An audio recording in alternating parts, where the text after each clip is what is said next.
இறைவா சரணம். தந்தையே இறைவா சரணம். தந்தையே இறைவா சரணம். தந்தையே இறைவா சரணம். தந்தையே இறைவா சரணம். தந்தையே இறைவா சரணம். தந்தையே இறைவா சரணம். தந்தையே இறைவா சரணம்.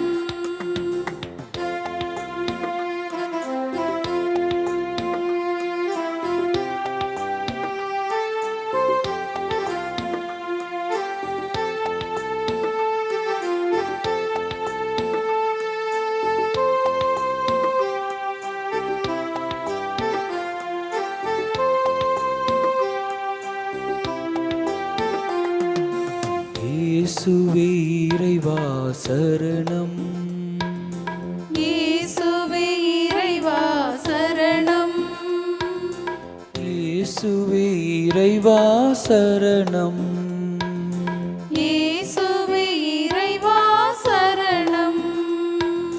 இயேசுவே இறைவா சரணம். இயேசுவே இறைவா சரணம். இயேசுவே இறைவா சரணம். இயேசுவே இறைவா சரணம். இயேசுவே இறைவா சரணம்.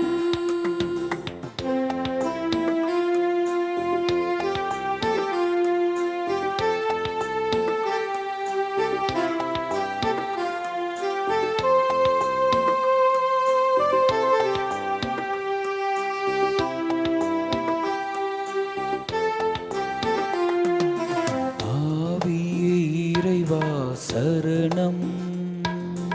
ஆவியே இறைவா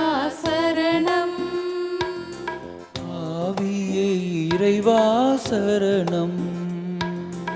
ஆவியே இறைவா சரணம்.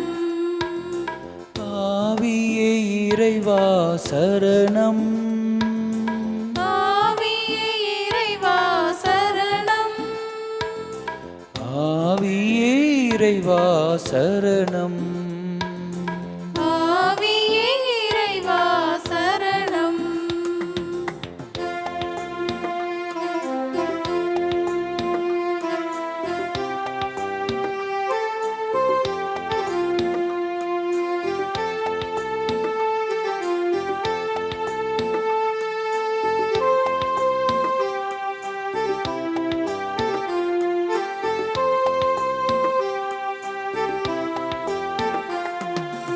மூவொரு இறைவா சரணம். மூவொரு இறைவா சரணம். மூவொரு இறைவா சரணம். மூவொரு இறைவா சரணம். மூவொரு இறைவா சரணம். மூவொரு இறைவா சரணம். மூவொரு இறைவா சரணம். மூவொரு இறைவா சரணம். தந்தையே இறைவா சரணம். இயேசுவே இறைவா சரணம். ஆவியே இறைவா சரணம். மூவொரு இறைவா சரணம்.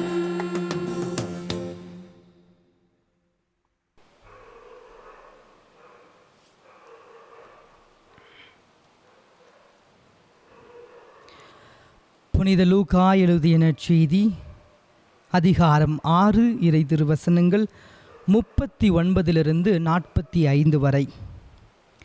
மேலும் இயேசு அவர்களுக்கு ஓமையாக கூறியது, பார்வையற்ற ஒருவர் பார்வையற்ற வேறொருவருக்கு வழிகாட்ட இயலுமா?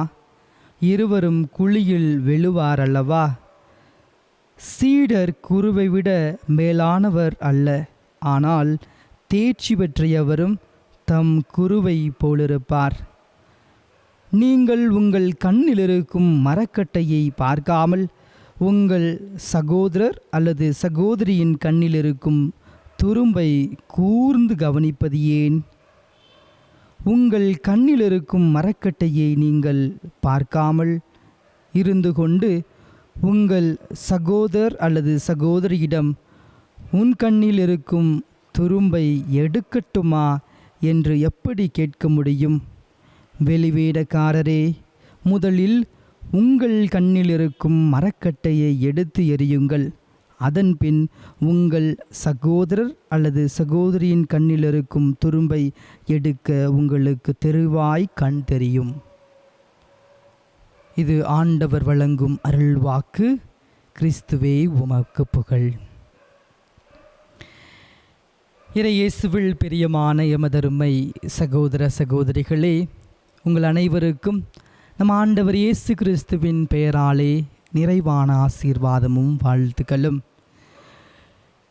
இப்பொழுது வாசிக்கப்பட்ட இந்த நற்செய்தி வாசகத்தின் மூலமாக நம் ஆண்டவர் இயேசு கிறிஸ்து நம் ஒவ்வொருவரையும் உண்மையின் வழியிலே நடக்க அழைப்பு விடுக்கின்றார். இன்று நான் உங்களோடு 3 இறை கருத்துக்களை பகிர்ந்து கொள்ள ஆசைப்படுகின்றேன். முதலாவதாக, நாம் ஒவ்வொருவரும் இயேசுவை நம் வாழ்வின் மையமாக கொண்டு வாழ வேண்டும். இன்றைய வாசிக்கப்பட்ட இந்த நற்செய்தி வாசகம் லூக்கா நற்செய்தி அதிகாரம் 6 இறை திருவசனம் 39 நாம் பார்க்கின்றோம்.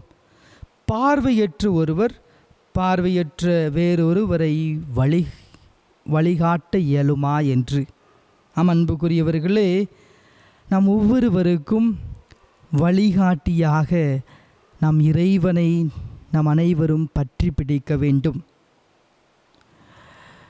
இதற்கு ஒரு சிறந்த எடுத்துக்காட்டாக இருப்பது, இப்பொழுது நம்மையே நாம் ஒரு எடுத்துக்காட்டாக எடுக்கலாம். நாம் இப்பொழுது கல்லும் முள்ளும் பாறை நிறைந்த பகுதிகளிலே நாம் நடந்து சென்று கொடுக்கும் பொழுது, இருள் சூழ்ந்த அந்த பகுதியிலே நாம் நடந்து கொண்டிருக்கும் பொழுது, திடீரென்று எங்கிருந்தாவது வெளிச்சமோ ஒளியோ நம்மை நோக்கி வரும் பொழுது நமக்கு ஒரு புத்துணர்வு கிடைக்கும். பயமறியாத வாழ்க்கையை நம்மால் வாழ முடியும். அந்த ஒளியை கொண்டு இந்த பாறைகளையும் கல்லையும் நம்மால் ஈஸியாக பார்த்து மெதுவாகவும் எந்த ஒரு பிரச்சனை இல்லாமலும் நம்மால் செல்ல முடியும். அந்த ஒளியாக இருப்பது தான் நம் ஆண்டவராகிய இயேசு கிறிஸ்து. அன்புக்குரியவர்களே, இதைத்தான் யோவான் நற்செய்தி அதிகாரம் 8 இறை திருவசனம் 12 அவர் சொல்கின்றார், நானே உலகின் ஒளி என்று. நாம் அனைவரும் அவரை மையமாக கொண்டு நம் வாழ்வை அமைக்க வேண்டும். இயேசுவை மையமாக கொண்டு நம் வாழ்வை அமைக்க வேண்டும் என்று நான் சொல்லும் பொழுது எனக்கு ஒரு நினைவு ஞாபகத்திற்கு வருகின்றது. நான் கல்லூரி படிப்பை படித்து கொண்டிருக்கும் பொழுது இல்ல அதிபராக இருந்த தந்தை ஒரு முறை தனது மறையுரையிலே இவ்வாறு சொன்னார், தம்பிகளா, என்னையோ மற்ற குருக்களையோ நீங்கள் உங்கள் வாழ்வின் முன்மாதிரியாக கொள்ளாமல் நம் ஒவ்வொருவருக்காகவும் நம் ஒவ்வொருவரையும் எவ்வளவு அன்பு செய்கின்றேன் என்று சொல்லும் விதமாக நமக்காக சிலுவையிலே உயிர் விட்ட அந்த இயேசுவை உங்கள் வாழ்வின் மையமாக, உங்கள் வாழ்வின் எடுத்துக்காட்டாக கொண்டு வாழுங்கள் என்று சொன்னார். ஏனெனில் நாங்களோ மற்ற குருக்களோ சில நேரங்களே உடைந்து விடுவோம், சில நேரங்களிலே வழி தவறி செல்வதற்கு வாய்ப்புண்டு. ஆனால் என்றும் மாறாத தெய்வம் ஒருபோதும் நம்மை கைவிட மாட்டார். அவரை பற்றி பிடித்து கொள்ளுங்கள் என்று சொன்னார். அன்புக்குரியவர்களே, நம்முடைய வாழ்விலும் நம் குடும்ப வாழ்விலும் நாம் எப்பொழுது அவரை மையமாக கொண்டு நாம் வாழ்கின்றோமோ அப்பொழுது நம் ஒவ்வொருவருக்கும் அவர் நிறைவான ஆசீர்வாதத்தை தருவார் என்ற உறுதி நம் மனதிலே வர வேண்டும். இரண்டாவதாக, யாரையும் நாம் தீர்ப்பிடக்கூடாது. அப்பொழுதுதான் நாமும் தீர்ப்பிற்கு உள்ளாக மாட்டோம். இதைத்தான் லூக்கா நற்செய்தி அதிகாரம் 6 இறை திருவசனம் 41 நாம் பார்க்கின்றோம். நீங்கள் உங்கள் கண்ணில் இருக்கும் மரக்கட்டையை பார்க்காமல் உங்கள் சகோதரர் அல்லது சகோதரியின் கண்ணில் இருக்கும் துரும்பை கூர்ந்து கவனிப்பது ஏன் என்று. அன்புக்குரியவர்களே, நாம் ஒருபோதும் யாரையும் தீர்ப்பிடக்கூடாது. நாம் எப்பொழுது யாரையும் தீர்ப்பிடாமல் வாழ்கின்றோமோ அப்பொழுது நம் ஆண்டவராக இயேசு கிறிஸ்து நமக்கு நிறைவான ஆசீர்வாதத்தை தருவார். நாம் யாரையும் தீர்ப்பிடாமல் அன்பின் பாதையிலே அவர்களை நாம் அழைத்து செல்ல வேண்டும். இரக்கத்தின் பாதையிலே அவர்களை நாம் அழைத்து செல்ல வேண்டும். உண்மையின் பாதையிலே நாம் அவர்களை அழைத்து செல்ல வேண்டும். இதைத்தான் நம் ஆண்டவராக இயேசு கிறிஸ்து மத்தேயு நற்செய்தி அதிகாரம் 7 இறை திருவசனங்கள் 1 மற்றும் 2 அவர் நமக்கு சொல்கின்றார். பிறரை தீர்ப்பிடாதீர்கள், நீங்களும் தீர்ப்பிற்கு உள்ளாக மாட்டீர்கள். எந்த அளவையால் நீங்கள் அளக்கின்றீர்களோ அதே அளவையால் உங்களுக்கும் அளக்கப்படும் என்கின்றார். அன்புக்குரியவர்களே, நாம் யாரையும் தீர்ப்பிடுவதற்கு பிறந்தவர்கள் அல்ல.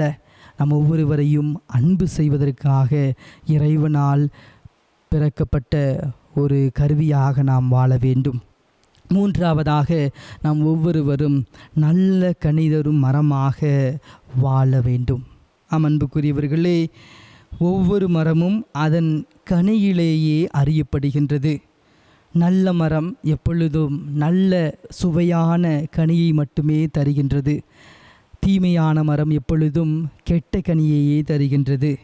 அன்புக்குரியவர்களே, நம்முடைய செயல் எவ்வாறாக இருக்கின்றது என்று நாம் சிந்தித்து பார்க்க வேண்டும். நாம் உடைய உள்ளம் எவ்வாறாக இருக்கின்றது என்று நாம் சிந்தித்து பார்க்க வேண்டும். இதற்கும் எடுத்துக்காட்டாக நம்முடைய வாழ்விலே ஒரு 2 மரக்கன்றுகளை நாம் நடும் பொழுது ஒன்றை மிகவும் அழகாக நாம் பார்த்து கொள்கின்றோம். அதற்கு தேவையான உரத்தையும் தண்ணீரையும் நாம் கொடுக்கின்றோம். அது நன்றாக வளரும். மற்றொன்றை நாம் எந்த ஒரு பராமரிப்புமின்றி விட்டுவிட்டோமெனில் அது கண்டிப்பாக காய்ந்துவிடும். அதேபோல்தான் நம்முடைய வாழ்க்கையிலும் நம்முடைய வாழ்க்கையை நாம் நன்றாக பராமரித்து நல்ல கனிதரும் மரமாக நம்மையே மாற்ற வேண்டும். நம்மையே நாம் உருவாக்க வேண்டும். இதைத்தான் கலாத்தியராகமம் 5 இறை திரு வசனங்கள் 22 மற்றும் 23 நாம் பார்க்கின்றோம். ஆவியின் கனிகளை கொண்டு வாழுங்கள். அன்பு, மகிழ்ச்சி, அமைதி, பொறுமை, பரிவு, நன்னயம், நம்பிக்கை, கனிவு மற்றும் தன்னடக்கத்தை கொன்று வாழுங்கள் என்று ஆண்டவராக இயேசு கிறிஸ்து நம் ஒவ்வொருவருக்கும் அழைப்பு விடுக்கின்றார். அன்புக்குரியவர்களே, நம் ஒவ்வொருவருக்கும் ஒளியாக இருக்கும் இந்த உன்னத தெய்வத்தை நாம் அனைவரும் நேசிக்க வேண்டும். நாம் யாரையும் தீர்ப்பிடக்கூடாது. நாமும் தீர்ப்பிற்கு உள்ளாக மாட்டோம். மேலுமாக நம் ஒவ்வொருவரும் உள்ளத்திலும் நம்முடைய சொல்லிலும் நம்முடைய செயலிலும் நல்ல கனிதரும் மரமாக மாற வேண்டும். இந்த அருமையான பொழுதிலே நம் ஒவ்வொருவரையும் இறைவன் நிறைவாக ஆசீர்வதிப்பாராக.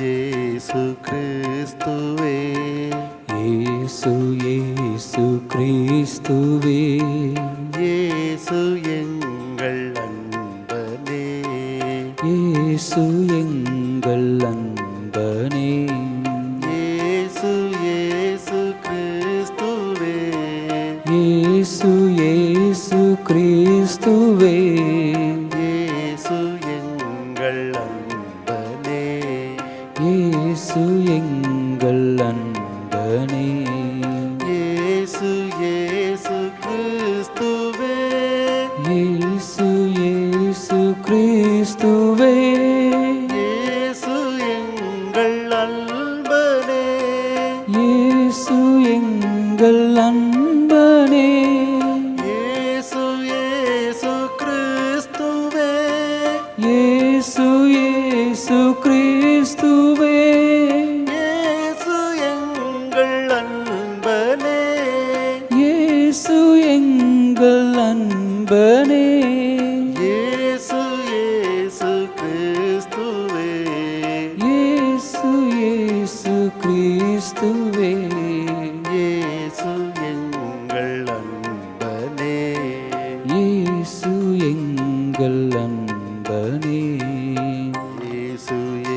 இயேசு கிறிஸ்துவே இயேசு இயேசு கிறிஸ்துவே இயேசு எங்கள் இறைவனே இயேசு எங்கள் இறைவனே இயேசு இயேசு கிறிஸ்துவே இயேசு இயேசு கிறிஸ்துவே இயேசு எங்கள் இறைவனே இயேசு எங்கள் இறைவனே இயேசு இயேசு கிறிஸ்துவே இயேசு இயேசு கிறிஸ்துவே இயேசு எங்கள் இறைவனே இயேசு எங்கள் இறைவனே இயேசு இயேசு கிறிஸ்துவே இயேசு இயேசு கிறிஸ்துவே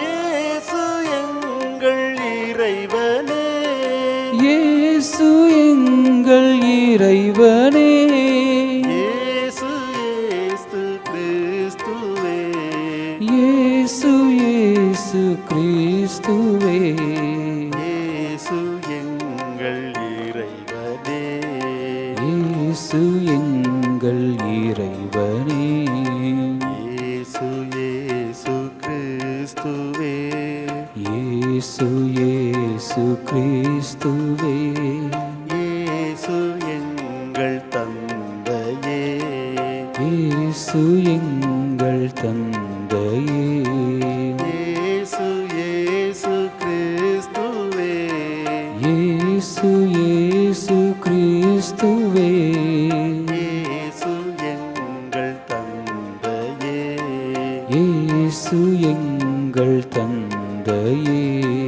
இயேசு இயேசு கிறிஸ்துவே இயேசு இயேசு கிறிஸ்துவே இயேசு எங்கள் தந்தையே இயேசு எங்கள் தந்தையே இயேசு இயேசு கிறிஸ்துவே இயேசு இயேசு கிறிஸ்துவே இயேசு எங்கள் தந்தையே இயேசு எங்கள் தந்தையே இயேசு இயேசு கிறிஸ்துவே இயேசு இயேசு கிறிஸ்துவே இயேசு எங்கள் தந்தையே இயேசு எங்கள் தந்தையே இயேசு இயேசு கிறிஸ்துவே இயேசு இயேசு கிறிஸ்துவே இயேசு எங்கள் நண்பரே இயேசு எங்கள் நண்பரே இயேசு இயேசு கிறிஸ்துவே இயேசு இயேசு கிறிஸ்துவே இயேசு எங்கள் நண்பரே இயேசு எங்கள் நண்பரே இயேசு இயேசு கிறிஸ்துவே இயேசு இயேசு கிறிஸ்துவே இயேசு எங்கள் நண்பரே இயேசு எங்கள் நண்பரே இயேசு இயேசு கிறிஸ்துவே இயேசு இயேசு கிறிஸ்துவே இயேசு எங்கள் நண்பரே இயேசு எங்கள் நண்பரே இயேசு இயேசு கிறிஸ்துவே இயேசு இயேசு கிறிஸ்துவே இயேசு எங்கள் நண்பரே இயேசு எங்கள் நண்பரே இயேசு இயேசு கிறிஸ்துவே இயேசு இயேசு கிறிஸ்துவே இயேசு எங்கள் மீட்பரே இயேசு எங்கள் மீட்பரே இயேசு இயேசு கிறிஸ்துவே இயேசு இயேசு கிறிஸ்துவே இயேசு எங்கள் மீட்பரே இயேசு எங்கள் மீட்பரே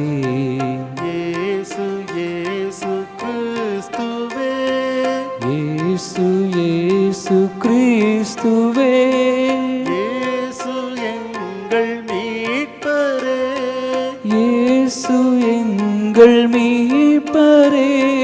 இயேசு இயேசு கிறிஸ்துவே, இயேசு இயேசு கிறிஸ்துவே, இயேசு எங்கள் மீட்பரே, இயேசு எங்கள் மீட்பரே.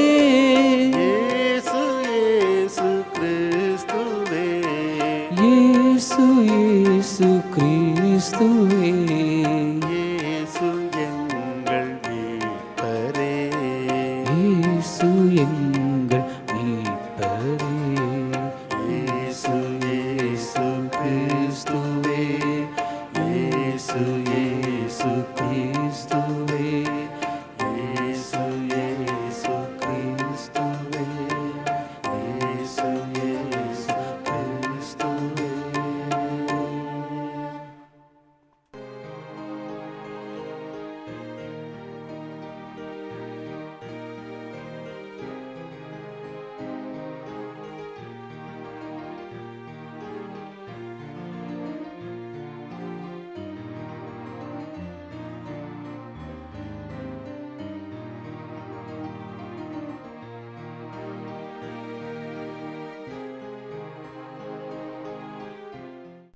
விண்ணுலகில் இருக்கிற எங்கள் தந்தையே, உமது பெயர் தூயது என போற்ற பெறுக. உமது ஆட்சி வருக. உமது திருவுளம் விண்ணுலகில் நிறைவேறுவது போல மண்ணுலகிலும் நிறைவேறுக. எங்கள் அன்றாட உணவை இன்று எங்களுக்கு தாரும். எங்களுக்கு எதிராக குற்றம் செய்வோரை நாங்கள் மன்னிப்பது போல எங்கள் குற்றங்களை மன்னியும். எங்களை சோதனைக்கு உட்படுத்தாதேயும், தீமையிலிருந்து எங்களை விடுவித்தருளும். ஆமென்.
வானினின்று அவர்களுக்கு அப்பம் அளித்தீரே. இனிமேலாம் கன்னலத்தை கொண்ட அப்பம் இதுவே. மன்றாடுவோமாக. இறைவா, இந்த வியப்புக்குரிய திருவருட் சாதனத்திலே உம்முடைய பாடுகளின் நினைவை எங்களுக்கு விட்டு சென்றீ. உம் திருவுடல் திரு இரத்தம் ஆகியவற்றின் தூய மறைபொருளை வணங்கும் நாங்கள் உமது மீட்பின் பயனை இடைவிடாமல் தூய்த்துணர்ந்து மகிழ அருள்வீராக. தந்தையாகி இறைவனோடு தூய ஆவியாரின் ஒன்றைப்பில் இறைவனாய் என்றென்றும் வாழ்ந்து ஆட்சி செய்கின்ற உம்மை மன்றாடுகின்றோ.